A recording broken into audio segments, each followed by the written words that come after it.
alamin. Wassalatu wassalamu ala asrofil anbiya'i wal mursalin wa ala alihi wa sahbihi ajmain, amma ba'd. Bapak Ibu dan saudara-saudaraku peserta sinau bareng di Masjid Al-Iman yang kita cintai ini, yang pertama-tama dan paling pertama, marilah kita panjatkan puji syukur kehadirat Allah SWT bahwa dalam kesempatan pada malam hari ini kita masih dipilih oleh Allah SWT untuk diberikan kesempatan bisa datang ke masjid yang kita cintai ini dalam rangka menghadiri acara kita bersama, yaitu sinau bareng di Masjid Al-Iman tercinta. Dan pada malam hari ini dengan tema yang sangat menarik, tema yang diusulkan oleh saudara kita Mas Beni Widiatmaja, yaitu menggapai keberuntungan dengan iman. Nah, kenapa toh kok kita itu harus belajar bersama dalam Masjid Al-Iman? Ini tujuan yang pertama, kita adalah mencari berkahnya dari Allah SWT. Yang kedua, kita kepingin memakmurkan masjid ini, ya, sehingga dengan kegiatan ini diridhai oleh Allah SWT, sehingga bisa menyebabkan turunnya pintu berkah, pintu rahmat dari Allah SWT. Bapak Ibu dan saudara-saudaraku jamaah sinau bersama di Masjid Al-Iman yang kita cintai ini, secara umum nyun sewu rada kebanter niki Pak, kaya bengi-bengi kersane nyaman nggih. Secara umum orang itu memahami bahwa orang yang beruntung itu dinilai itu dengan materi, diukur dengan harta. Ada yang menilai beruntung niku yen anake lenang wedok niku dianggap wong beruntung.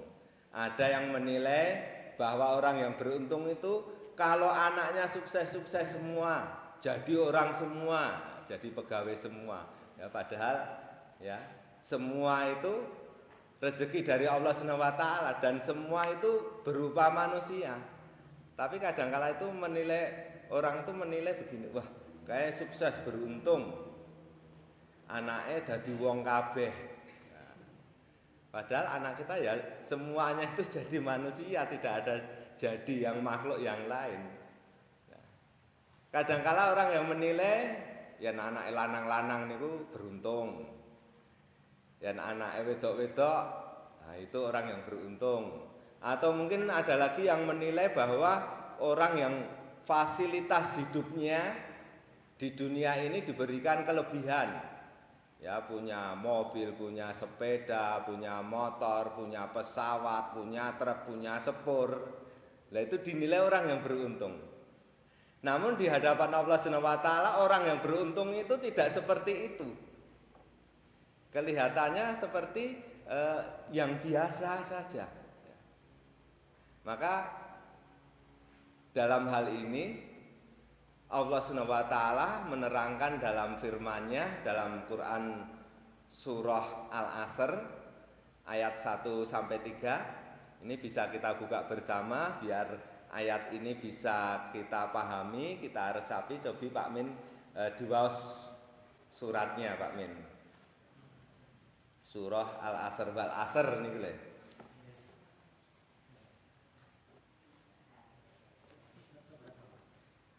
103 napa 100 pinten niku. Nggih, cobi diwaos Mas Min. Biar bisa menyentuh hati kita. Wal 'asr innal insana lafi khusr illal ladzina amanu wa 'amilus sholihat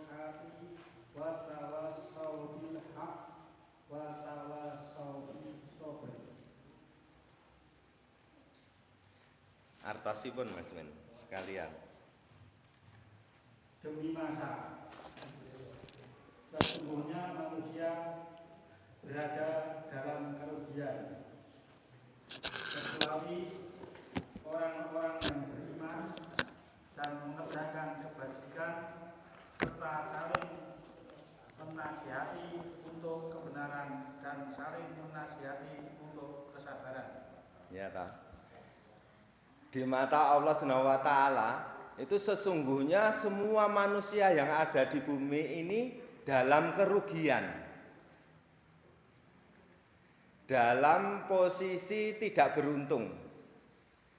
Itu firman Allah Subhanahu wa taala dalam Quran surah Al-Asr. Kecuali ilalladzina amanu, kecuali orang yang beriman. Ya, di hadapan Allah Subhanahu wa taala, orang yang beriman itu adalah golongan orang yang beruntung. Tentunya orang yang beriman itu gandengannya beriman dan bertakwa. Bertakwa itu melaksanakan perintah dan menjauhi larangan Allah Subhanahu wa taala. Nah, yang dimaksud oleh Allah Subhanahu wa taala orang yang beruntung itu yang pertama adalah amanu, beriman dan bertakwa. Bahkan dalam Quran surah Al-Baqarah ayat 189 itu dikatakan oleh Allah Subhanahu wa taala, maka bertakwalah agar kamu menjadi orang yang beruntung. Karena orang yang bertakwa itu akan senantiasa melaksanakan perintah Allah dan menjauhi larangan Allah.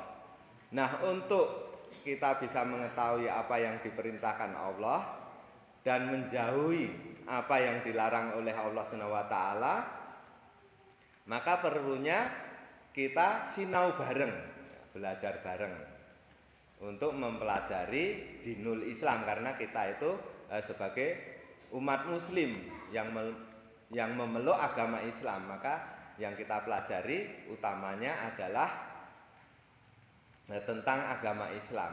Dan nanti berjalannya waktu, jika ada yang menghendaki dan jika ada yang siap untuk memberikan materinya tentang keilmuan dunia, nanti bisa disampaikan bersama-sama di sini untuk kita pahami, kita resapi, kemudian kita praktekkan dalam kehidupan sehari-hari tentang ilmu dunia yang bermanfaat. Mungkin cara membuat membuat radio, memperbaiki televisi, terus memperbaiki magicom yang rusak. Nah, itu nanti bisa dipelajari bersama di sini.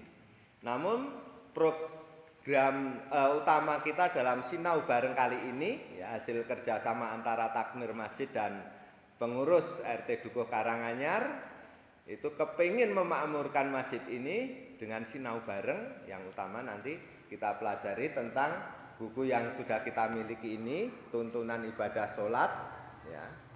Nanti kita pelajari dari awal sampai akhir, dimulai dari berwudu nanti.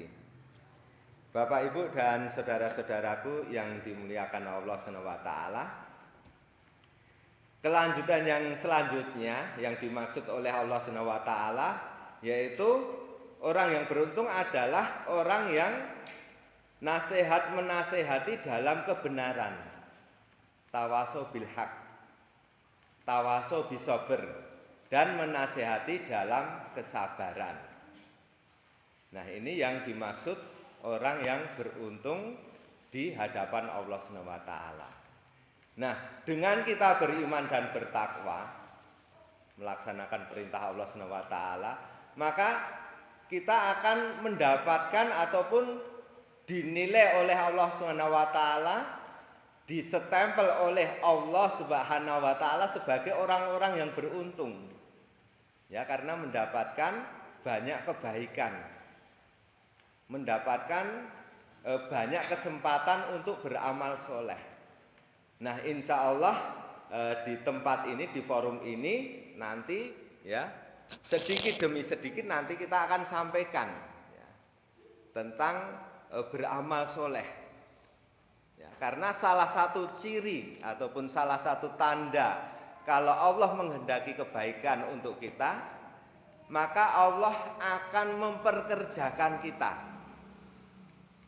Lalu para sahabat bertanya, "Ya Rasulullah, bagaimana Allah akan memperkerjakan kita? Maka Rasulullah Shallallahu Alaihi Wasallam menjawab, Allah akan menunjukkan untuk beramal soleh sebelum mati. Nah, ini adalah tanda kalau Allah menghendaki kebaikan untuk kita.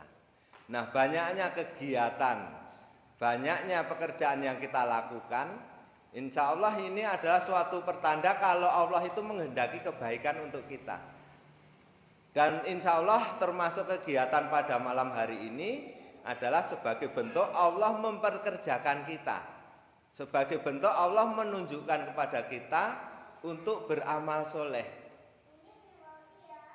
Dan dalam Allah memerintahkan sesuatu, itu tidak hanya sekedar diperintahkan, tidak ada imbalannya sama sekali. Namun Allah SWT memberikan imbalan yang sangat luar biasa yang sudah kita ketahui bersama dan yang sudah kita yakini bersama, bahwa duduk sejenak di majelis ilmu seperti ini kebaikannya seperti orang yang melaksanakan 1000 rakaat sholat sunnah. Nah, ini yang kita ambil, berkahnya yang kita ambil, ya, fadilahnya yang kita ambil, sehingga tidak memandang lagi siapa yang berbicara, namun melihat dan memperhatikan apa yang disampaikan, memperhatikan apa yang dibicarakan. Nah, itu adalah ciri-ciri orang-orang yang beruntung. Ciri yang selanjutnya adalah senantiasa menyeru berbuat kebaikan. Ini adalah ciri bahwa kita ini termasuk orang yang beruntung. Insya Allah di tempat ini nanti akan kita temukan semuanya. Di sini akan selalu nasihat-menasihati dalam kebenaran dan kesabaran. Nah, maka kita harus senantiasa istiqomah, ya, senantiasa tetap bersabar bersama orang-orang yang menyeru Tuhannya di waktu pagi maupun petang. Bapak, Ibu, dan saudara-saudaraku, peserta kegiatan sinau bareng di Masjid Al-Iman yang kita cintai ini, semoga kita senantiasa selalu diberikan kemudahan oleh Allah SWT, senantiasa selalu dilimpahkan nikmat rezeki dari Allah SWT, sehingga di bulan Dzulhijjah nanti yang saat ini kita sudah di penghujung bulan Dzulqa'dah, sebentar lagi masuk bulan Dzulhijjah, ini kita ada suatu seruan perintah dari Allah SWT untuk menyembelih hewan kurban. Nah, maka kita sebagai seorang yang beriman, mari kita persiapkan dengan sebaik-baiknya. Kita hidup di dunia ini kan sudah dilimpahkan, sudah dicukupi, apa kebutuhan kita sudah dicukupi semua oleh Allah SWT. Nah, maka mari dalam rangka syukur kita kepada Allah SWT, sebagian rezeki kita ini kita azamkan, kita belanjakan untuk jalan Allah. Ya, tentunya kalau di bulan Dzulhijjah ini ada satu amalan yang sangat dicintai oleh Allah dan Rasulnya, yaitu menyembelih hewan kurban. Maka mari kita persiapkan. Kalau memang tahun ini di bulan Dzulhijjah tahun ini kita belum diberikan kemampuan untuk bisa menyembelih hewan kurban, maka kita azamkan, kita cita-citakan, ya, kita bercita-cita mohon kepada Allah agar tahun depan itu diberikan kemampuan untuk bisa berkorban, agar kita termasuk orang-orang yang beruntung, yaitu selalu bisa melaksanakan seruan dari Allah SWT. Nah, untuk yang selanjutnya pada malam hari ini kita memasuki untuk sinau bareng yang kita janjikan untuk mempelajari buku ini, yang mana buku ini dengan sampul depannya tuntunan ibadah sholat membangun generasi modern menuju Indonesia emas di Masjid Al-Iman yang kita cintai ini. Nah, untuk isi bukunya untuk yang pertama ini ada hadis riwayat At-Tabrani itu mengatakan as-sholatu imaduddin. Salat itu adalah tiang agama. Kemudian yang kedua, sholu kama ra'aitumuni usolli. Salatlah sebagaimana kamu melihat aku salat. Hadis riwayat Bukhari. Nah, dalam buku ini untuk daftar isinya ini insya Allah komplit ya. Nanti kita pelajari dari bab ke bab. Dan dalam lembar pertama ini tuntunan ibadah sholat menurut contoh Rasulullah Shallallahu Alaihi Wasallam. Nah, insya Allah sholat kita ini semuanya sudah memenuhi ya sesuai dengan contoh Rasulullah Shallallahu Alaihi Wasallam. Namun tidak ada jeleknya kita pelajari lagi buku ini. Paling tidak kita bisa menjawab ya seruan Allah SWT dalam Quran surah Al-Isra itu bahwa Allah mengatakan dan janganlah kamu melakukan sesuatu yang tidak kamu ketahui ilmunya. Nah, minimal kita bisa menjawab pertanyaan Allah dalam surah Al-Isra itu. Karena nanti dalam ini ada hadis-hadis ataupun dalil-dalil yang kita baca bersama sehingga bisa menggugurkan ya, tentang keputusan yang telah disyaratkan oleh Allah SWT bahwa kita dalam beramal itu supaya dipelajari ilmunya ya, kita utamakan ilmunya, kemudian setelah kita paham dengan ilmunya baru kita amalkan, kita praktekkan dalam kehidupan sehari-hari. Nah, ini nanti ada beberapa dalam tuntunan sholat ada beberapa contoh bacaan-bacaan. Contohnya misalkan bacaan ketika iftitah itu ada beberapa disampaikan di sini. Nah, nanti Bapak Ibu dan Saudara semua bisa memilih. Ya, ini saya cuplek dulu sebentar nanti kita pelajari satu bab ya, tidak banyak-banyak, satu bab saja. Ya, nanti bisa memilih ya, bacaan ketika ruku, bacaan ketika sujud, nanti ada beberapa. Nah, nanti kita cocokkan, saya senang yang mana. Nah, nanti bacaan yang paling ringkas pun ada. Seperti doa iftitah itu ada riwayat yang iftitahnya itu cuman Allahu Akbar kabira walhamdulillahi katsira wa subhanallahi bukrota wa asila. Cuman itu tok ada. Allahumma ba'id ini juga ada. Nah, itu nanti kita pelajari bersama. Cobi diwaos Pak Min dari bab 1 ini. Atau mungkin sebelum kita melanjut ke dalam berwudu, bab 1 ini kan tentang berwudu. Mungkin ada sesuatu dari Bapak Ibu semua yang mau disampaikan tentang kegiatan ini.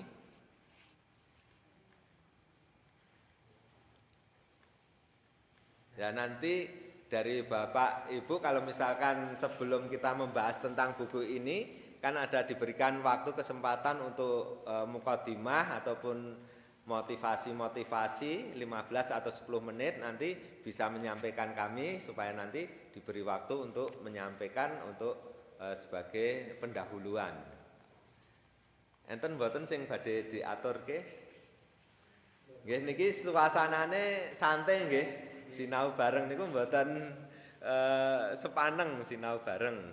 Nah, nanti kami selaku yang mungkin memandu jalannya kegiatan ini, nanti sekiranya ada sesuatu yang kurang pas nanti mohon untuk langsung saja untuk diingatkan ya, atau mungkin dalam pertemuan berikutnya diingatkan biar nanti pertemuan berikutnya itu bisa istilahnya apa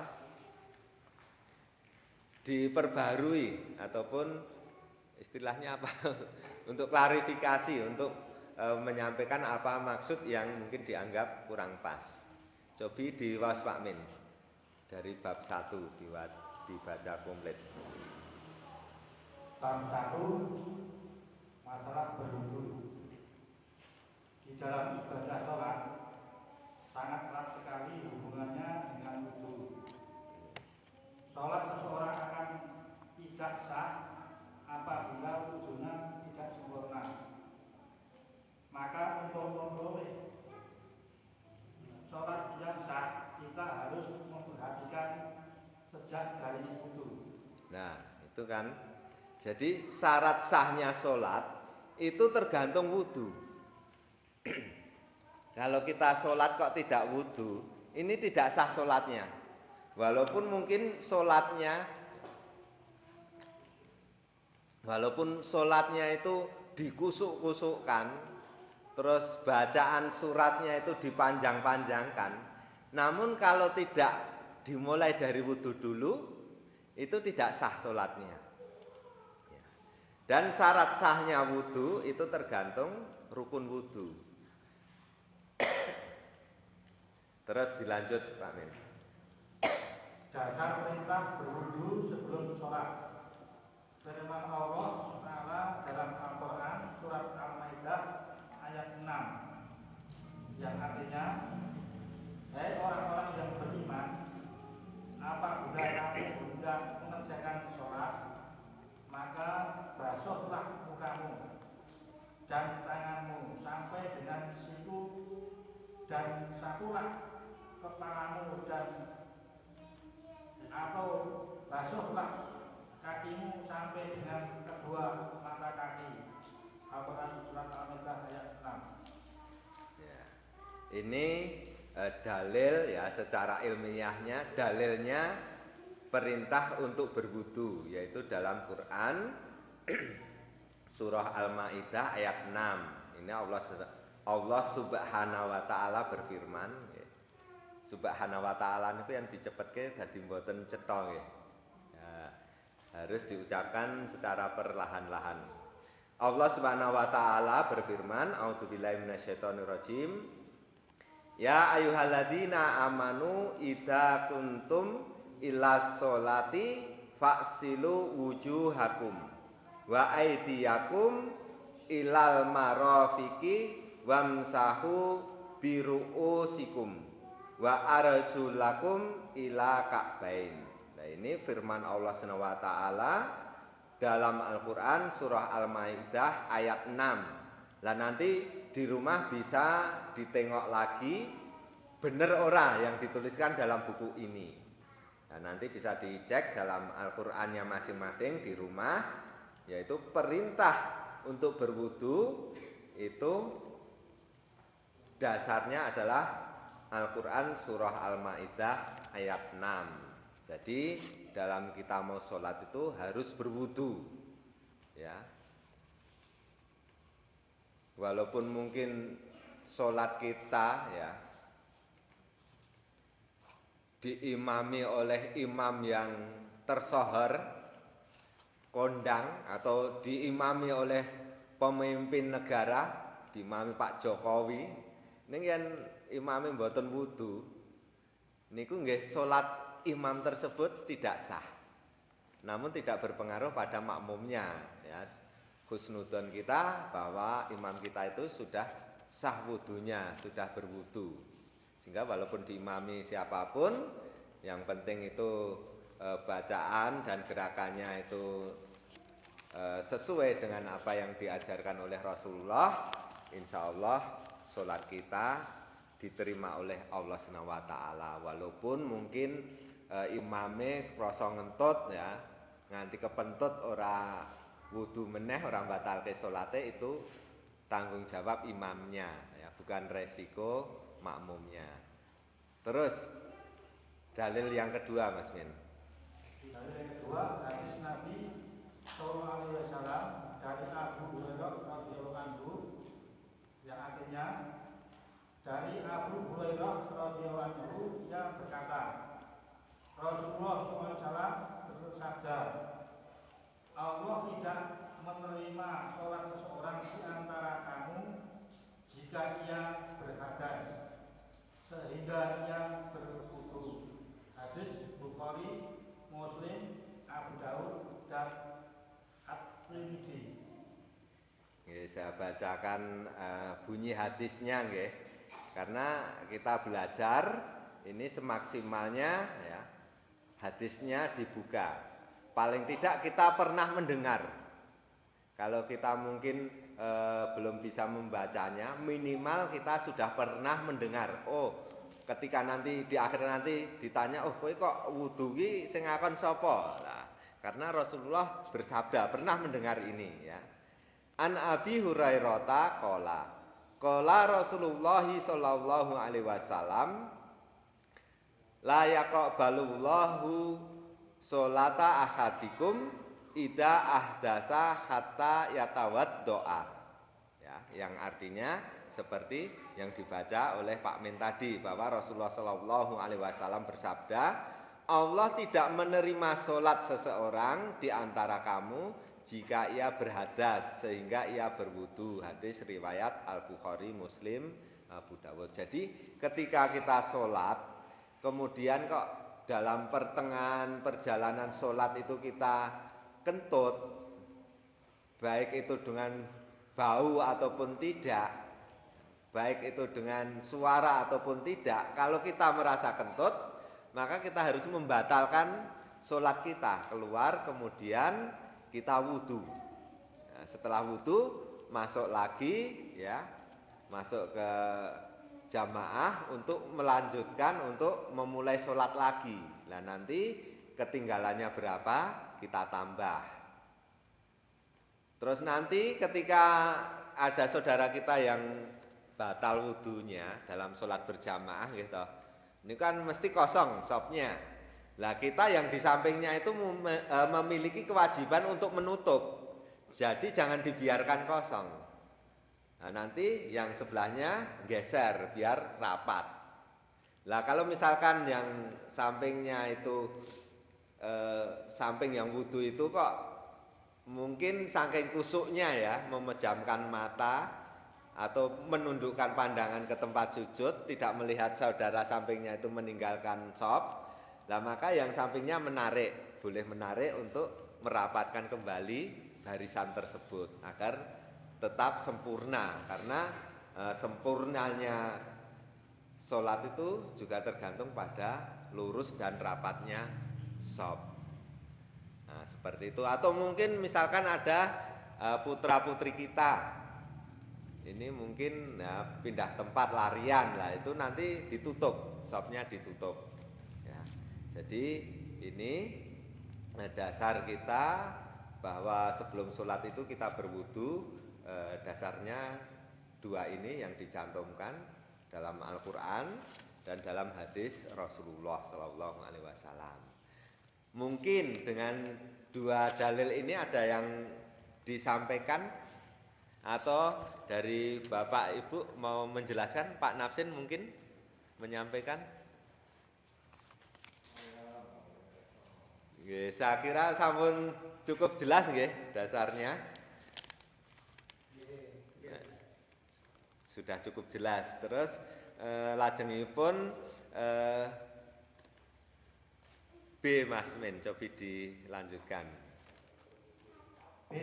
Cara berwudu beserta sunah-sunahnya. 1. Membaca basmalah. Dari Anas ia berkata, sebagian sahabat Nabi Sallallahu Alaihi Wasallam mencari air untuk wudu. Maka Rasulullah SAW bersabda, apakah di antara kalian mendapatkan air? Lalu beliau memasukkan tangannya ke dalam air itu dan bersabda, berwudulah dengan nama Allah. Maka aku lihat air itu keluar dari sela-sela jari beliau, sehingga mereka semua berwudu hingga orang terakhir dari mereka, Sabit perawi yang mendapat hadis dari Anas, bertanya, berapa orangkah jumlah mereka? Yang menjawab, kira-kira 70 orang. Hadis An-Nasai juz 1 halaman 61 Sahih. Untuk hadis ini memang bacaannya agak sulit ya, beda dengan Al-Qur'an. Ini hadisnya bacaannya agak sulit. Bisa dibaca dengan hadisnya sekalian Mas Min, biar kita itu bisa menjawab ya, minimal kita itu pernah mendengar. Nggih, mboten ngasta tinggal nggih, kula waske nggih.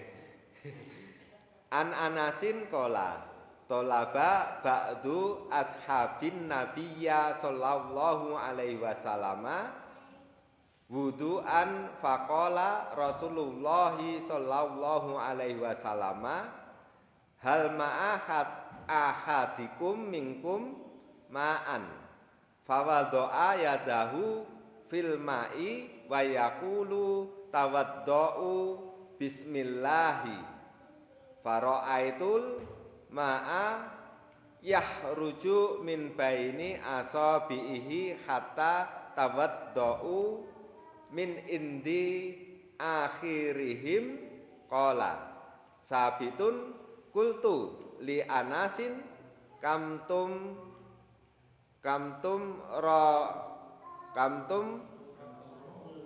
napa kamturahum qala nahwan min sabaina. Artinya saya ulang ya kersane lebih jelas. Dari Anas ia berkata, sebagian sahabat Nabi Shallallahu Alaihi Wasallam mencari air untuk berwudu. Maka Rasulullah Shallallahu Alaihi Wasallam bersabda, apakah di antara kalian mendapatkan air? Lalu beliau memasukkan tangannya ke dalam air itu dan bersabda, berwudulah dengan nama Allah. Maka aku lihat air itu keluar dari sela-sela jari beliau sehingga mereka semua berwudu hingga orang terakhir dari mereka. Sabit, yakni perawi yang mendapatkan hadis dari Anas tersebut bertanya, berapa orangkah jumlah mereka? Ia menjawab kira-kira 70 orang. Nah, dalam riwayat itu bahwa memang di zaman Rasulullah di sana itu kan air itu tidak melimpah seperti di Indonesia. Kalau di Indonesia ini kan di sembarang tempat ada air, ya. Apalagi di daerah Klaten, ya. Itu kan cuman ngeduk sedikit saja itu keluar airnya. Kalau di sana di negeri Rasulullah ya, di Mekah sana itu air tidak semurah seperti di sini. Di sana kebanyakan gurun pasir. Walaupun gurun pasir ya panas, tapi di sana musimnya 3 musim nggih. Nggih Pak Sab, 3 musim. Ada musim panas, musim dingin, dan musim gugur. Nah di sana walaupun daerah padang gurun pasir itu debu tidak seperti ketika di sini, ya, tidak seperti di sini. Kalau di sini kan mungkin 2 jam ora disapu ngoten bleduke niku kan pun ngetel teng pundi-pundi, teng mriko insyaallah resik terus. Dan baju yang kita pakai ketika di sini pas ketiga panas niku kan gampang kemeringet. Lah niku teng baju kecut, yen teng mriko insyaallah tidak kecut seperti ketika di sini. Lah itu kelebihan yang diberikan oleh Allah Subhanahu wa taala di negeri haram ya, di Mekah. Nah, jadi ini dalil pertama ketika kita mau wudu itu membaca basmalah. Cukup basmalah dalam riwayat ini ya, yang kita baca ini cukup membaca basmalah. Ya, sebelum kita mencuci kan bismillah. Nah, ini dicuci seperti ini. Nah, maka agar ya kita dalam aktivitas di dunia ini, agar semua yang kita lakukan di dunia ini bernilai ibadah, maka mari kita awali kegiatan baik kita itu dengan mengucap asma Allah ya, bismillah. Insya Allah semua akan bernilai ibadah. Ya. kerja kita awali dengan basmalah. Nah, nanti akan bernilai ibadah. Atau mungkin kita mungkin adik-adik dalam belajar dimulai dengan bismillah. Itu akan bernilai ibadah. Monggo dilanjut Pak Min untuk hadis berikutnya. Man Abi Hurairah radhiyallahu anhu qala Rasulullah alaihi wasallam la sholati liman la wudu lahu wa la wudu liman lam yadhkuri ismallahi ta'ala alaihi. Dari Abu Hurairah radhiyallahu anhu ia berkata, Rasulullah SAW bersabda, tak ada sholat bagi orang yang tidak berwudu, dan tidak ada wudu bagi orang yang tidak menyebut nama Allah Ta'ala atasnya. Hadis Ahmad, Abu Dawud, dan Ibnu Majah, dan ini lafaz Abu Dawud. HR menika hadis riwayat Ahmad, Abu Dawud dan Ibnu Majah, dan ini lafaz Abu Dawud dhaif. Walaupun dhaif tidak bertentangan dengan hadis yang pertama tadi. Jadi bisa kita gunakan sebagai hujah ya, walaupun dhaif karena tidak bertentangan dengan hadis yang pertama. Jadi setiap berwudu itu kita membaca basmalah. Ya, diawali ya, atau mungkin bisa dikatakan niat ya. Niatnya itu kita berwudu itu karena Allah ya. Karena kita dalam berbuat sesuatu itu semuanya supaya diniatkan untuk Allah Subhanahu wa taala, karena Allah Subhanahu wa taala berfirman ya dalam Quran surah Napa niku ya, Kul inna sholati wa nusuki wa mayahya wa mamati lillahi rabbil alamin.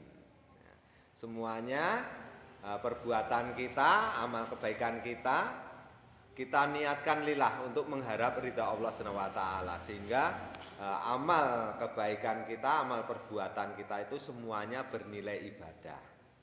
Nah, untuk malam hari ini mungkin cukup ini saja. Masih ada waktu 10 menit, mungkin bisa untuk kita gunakan untuk evaluasi ataupun menyampaikan unek-unek apa yang dialami selama ini bisa disampaikan, monggo. Walaupun kita dari kecil itu sudah pernah belajar wudu ya, dari sekolahan itu kan juga sudah diajarkan. Cuman kan dulu itu kalau dari sekolah kita diajarkan ini langsung praktek untuk alasannya ataupun dasarnya kenapa kita harus wudu membaca basmalah dulu. Terus kenapa kok kita mau sholat harus wudu dulu, itu kan tidak disampaikan. Nah ini pentingnya kita belajar seperti ini. Monggo ada sesuatu, Pak Pono mungkin, Mas Pono.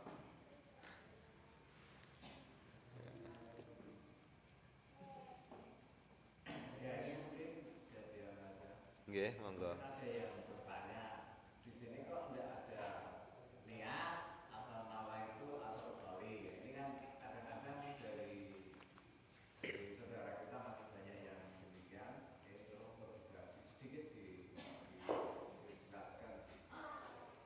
Ya, jadi dalam kita sholat, dalam kita berwudu ya kali ini memang ya ada yang dalam berwudu itu tidak diawali dengan bismillah, namun langsung membaca doa.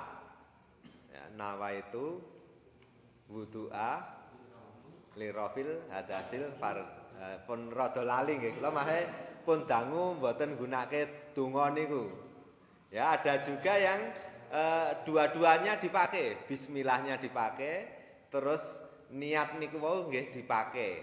Ya, bismillahirrahmanirrahim, nawaitu wudu'a lirafil rada lali kula. Nggih ngoten niku. Nah, kados niku kurang lebihnya.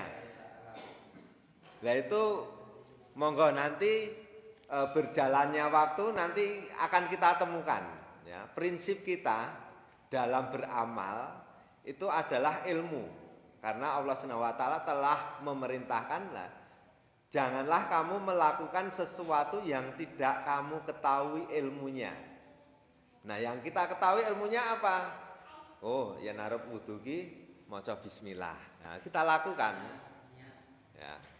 Ketika kita mau berwudu itu diniatkan untuk Allah. Terus yang kita pelajari pada malam hari ini adalah diawali dengan mengucap bismillah. Ya, niatnya dengan mengucap bismillah. Lah, untuk mungkin ya, kita yang sudah terbiasa membaca nawaitu itu, lah nanti boleh diamalkan selama kita sudah mengetahui ilmunya.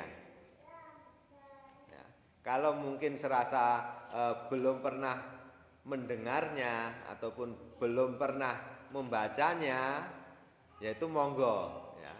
Kalau pribadi ya, karena yang saya baca ini, yang saya pelajari ya buku ini, saya ketika sholat itu membaca basmalah. Namun demikian ampun nyontoh kula, ampun melu-melu kula. Kita beribadah ini menyontoh Rasulullah Shallallahu Alaihi Wasallam. Jadi kita yang penting kita pelajari dulu ini. Nanti insya Allah berjalannya waktu ini nanti kita akan tahu. Oh, wong sing maca nawaitu itu dasarnya ini. Terus sing maca basmalah dasarnya ini yang kita baca ini. Nah, sehingga nanti kita dalam berwudu itu ataupun dalam beribadah, dalam beramal, mungkin ada sedikit perbedaan itu tidak akan menjadikan permasalahan. Kita akan bisa melaksanakan sesuai dengan keyakinan dan sesuai dengan pengetahuan yang diketahuinya. Ya. Jadi itu nanti kita bisa kita pelajari berikutnya. Intinya kita selesaikan buku ini dulu. Nanti berikutnya bisa disampaikan atau mungkin dari Bapak Ibu semua untuk kali ini mungkin Mas aku nggo maca nawaitu ki hadisnya ini, lah nanti bisa disampaikan di sini, ya, untuk dipelajari bersama. Ya, jadi yang kita pelajari ini tidak terbatas dari buku ini, nanti ada pengetahuan dari buku yang lain bisa disampaikan. Nah, nanti kita boleh memilih sesuai dengan keyakinan dan pengetahuan kita masing-masing. Ngoten nggih? Oke, jadi gitu. Karena kita tahapnya sinau bareng. Jadi sinau bareng ini orang golek endi sing bener.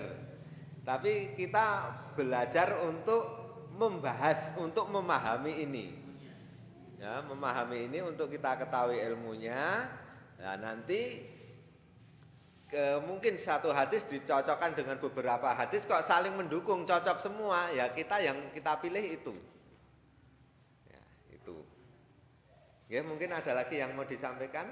Coba dikit ya. Assalamualaikum warahmatullahi wabarakatuh. Waalaikumsalam warahmatullahi wabarakatuh. Jadi kita mempelajari ini pertama yaitu dari tentang wudu.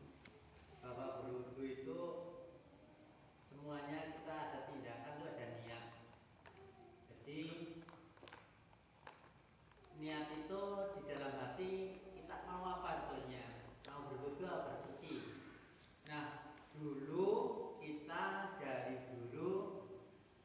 dari Pak Haji turun ke adik dari kita nggak tahu ilmunya apa namanya dasarnya. Jadi kita hanya mengikuti dan pas dan tidak, yang penting kita menjalankan waktu dulu, yaitu Bismillahirrahmanirrahim. Nah, itu wudu'an lirobengil adasil ashori fadolillahi ta'ala. Niat wudu ala wudu krono angen-angetan di hukume adaskan diri perdukono Allah Ta'ala.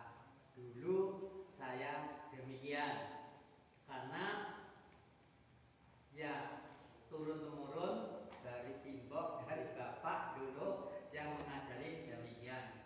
Namun sedemikian waktu, yaitu kita teknologi semakin maju dan kita mempelajari ilmunya, sehingga sekarang kita menjalankan ibadah kita harus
ada aturan 1, 2, 3 dan sebagainya, jangan kena air dan sebagainya. Jadi tahu petunjuknya. Dari maka itu terima kasih sekali pada Pak Udin untuk dilanjutkan.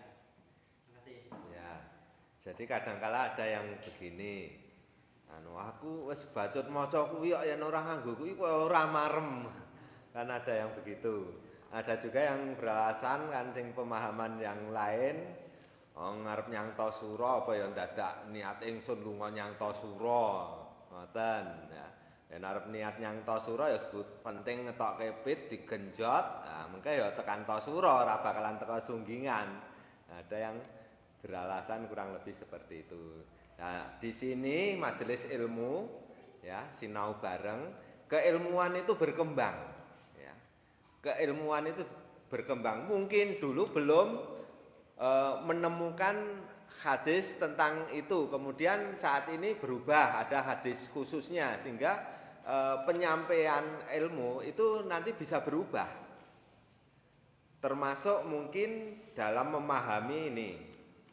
Ketika kita mau korban itu kan 10 hari kita tidak boleh memotong bulu, kuku, terus apa rambut. Nah itu kan ada yang memahami begitu. Hadisnya memang begitu. Dari hadis yang sama itu ada dua pemahaman. Yang satu itu memahami sing ra entuk dipotong kuwi kukune kewan, wulune kewan, rambute kewan. Itu pemahaman yang pertama. Terus ada yang memahami pemahaman kedua, yang tidak boleh dipotong itu ya kukunya yang mau korban, rambutnya yang mau korban, bulunya yang mau korban. Nah, itu ada dua pemahaman, padahal hadis ini ku podo. Nah, namun kalau dicocokkan dengan hadis-hadis penguat yang lain, nanti akan muncul, keyakinan, berarti yang mendekati pas dengan hadis tersebut adalah ini. Nah, itu nanti akan kita temukan di sini. Kita belajar bersama. Nah, karena kan ya ada yang berpemahaman kalau sing ra itu diketoki ya wulune karo kukune kewan. Amarga engke yen diketok kukune kewan niku kemepeten, niku kan dadi lara terus pincang. Lah pincang niku dijadikan hewan kurban itu tidak sah, mergo cacat. Terus pemahaman alasan yang kedua, wong bulu ketiak, bulu kemaluan itu termasuk sesuatu yang harus dibersihkan. Kuku niku ya harus dibersihkan. Lah ngopo kok ora itu dipotong? Lah berarti kan bertentangan dengan hadis itu. Nah, nanti insya Allah lah. Nanti ya yang penting kita tetap istiqomah, tetap sabar dalam sinau bareng ini. Insya Allah yang mungkin menjadi tanda tanya ataupun pertanyaan-pertanyaan dalam hati kita nanti akan terjawab ya, perlahan-lahan nanti bisa yang menyampaikan Pak Men, Pak Nafsin, Pak Sawab dan lain sebagainya ya, karena hari ini waktunya sudah habis jam 8:04 karena undangannya ataupun kesepakatan kita itu 1 jam. Demikian yang bisa kami sampaikan, kurang lebihnya mohon maaf. Ada salah kata, mohon dimaafkan dan mohon diluruskan dalam kesempatan yang lain. Mari untuk pertemuan pada malam hari ini kita akhiri dengan bacaan hamdalah. Alhamdulillahirabbil alamin. Subhanakallahumma wa bihamdika asyhadu an la ilaha illa anta astaghfiruka wa atubu ilaik. Assalamualaikum warahmatullahi wabarakatuh.